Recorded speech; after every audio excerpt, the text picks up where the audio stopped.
So we're going to take a look at today, I wanted to review some more angle word problems. But man, I'm just not feeling, up to par today. So I needed someone to come in and sort of help me with this. And luckily this week, out of the Jarvis picks, Dylan picked Teach the Next video lesson. So I'm going to have Dylan come up here and work through these problems on the board. I think we're going to look at either a couple, like 3 or 4 of these, and see how he sets them up to solve them. And hopefully this will help you guys when you look at word problems. And that's going to be the next thing we really take a look at after in this chapter. So I'll let Dylan come up and he can take it away. Alright, so here we have a word problem dealing with the measures of the angles of a triangle. So the triangle is 3 angles. The second angle being 15 degrees more than the measure of the first. And since we don't know what the first angle is, angle 1 is going to equal to x. So angle 2 is 15 degrees more than x, so angle 2 is going to be x plus 15. The third angle measures 45 degrees more than that of the first, so angle 3 is going to equal x plus 45.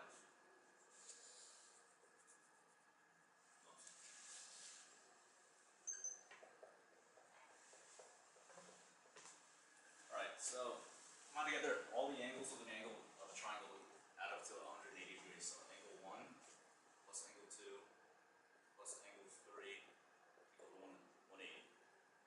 Since we defined the terms over there, we can substitute in. So we can go x plus 15 plus x plus 45 is equal to 180. Then we can combine like terms. So this would become 3x plus 60 is equal to 180. Next step, due to the subtraction property of equality, we can subtract 60 from both sides of the equation. And that will give us 3x is equal to 120 degrees. And then we divide that, and x would equal 40 degrees. So we can go back over here, we can plug that in. So x is equal to 40. Angle 2 is equal to 40 plus 15, so angle 2 is equal to 55. And then angle 3 is equal to 85. Nicely done. All right, we are back again with our second word problem. Dylan, take it away. Alright, so in this problem we have a triangle with 2 congruent angles. So both angle 1 and angle 2 in this problem will equal x.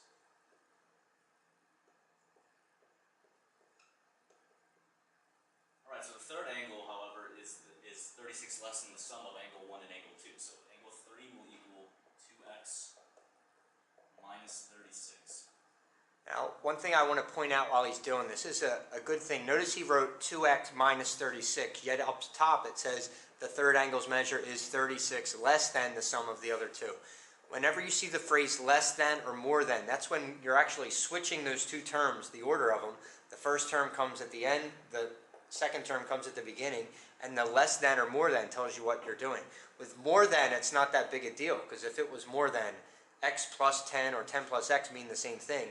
But if on the flip side, if we said less than, x minus 10 or 10 minus x are completely 2 different things. Like in this case, 2x minus 36 is something completely different than 36 minus 2x.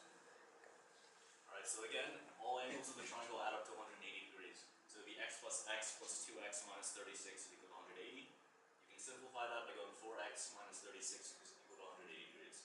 So for the addition property of equality, we're going to add 36 on each side, that'll equal 4x is equal to 216, and then you just divide the 2, and x is equal to 54. Right, so we can come back over here and plug it in. Since both angle 1 and angle 2 are congruent, both angle 1 and angle 2 are going to equal to 54 degrees. Angle 3 is the sum of the 2 minus 36, so that will equal 108 minus 36.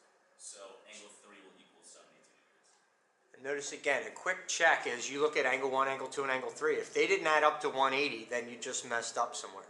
So if we do add 54, and 72 together, we do get 180. So we will bring back it again, and we're going to take a look at 1 or 2 more problems. It's all yours. Alright, so in this problem we have a triangle. The second angle of the triangle measures 10 more than twice of the first angle. We don't know what the first angle is yet, so angle 1 is going to equal to x.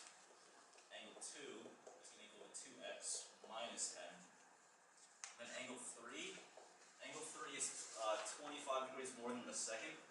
So that would be 2x minus 10 plus 25, or we can simplify to 2x plus 15.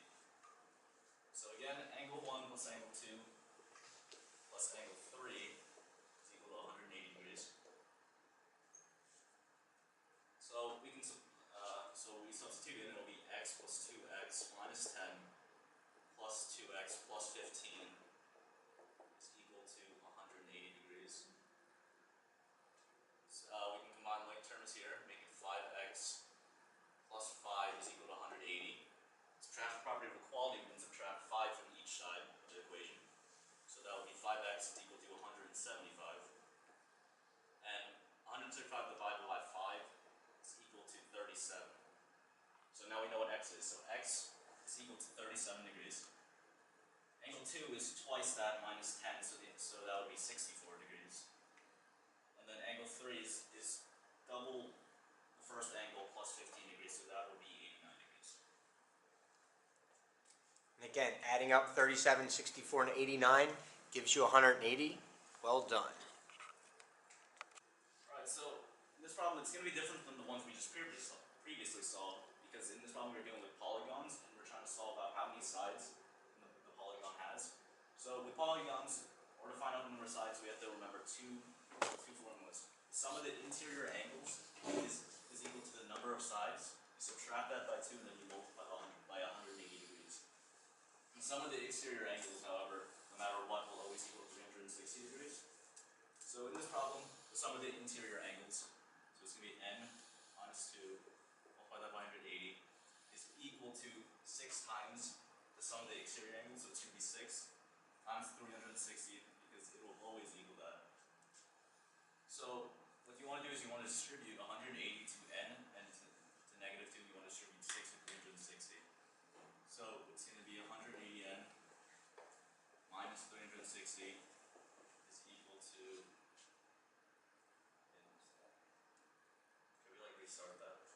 2160. To 2160.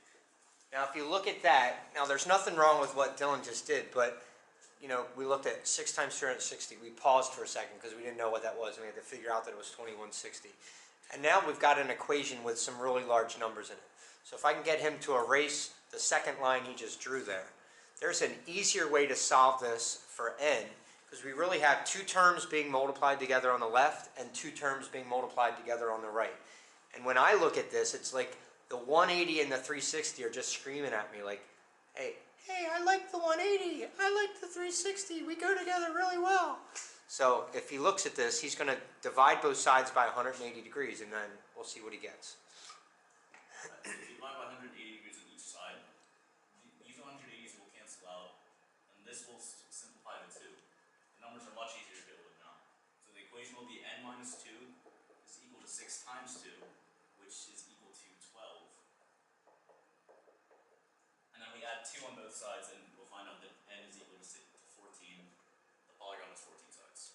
So much easier way to do the problem when you think about dividing both sides by 180 rather than distributing. And I know that's like probably counterintuitive as to what most of you guys think of when you learn that in Algebra 1 of like, well, I got to distribute first, then I got to combine like terms and do all that when I'm solving an equation. But well done, and thanks again for Dylan for sitting in for me today.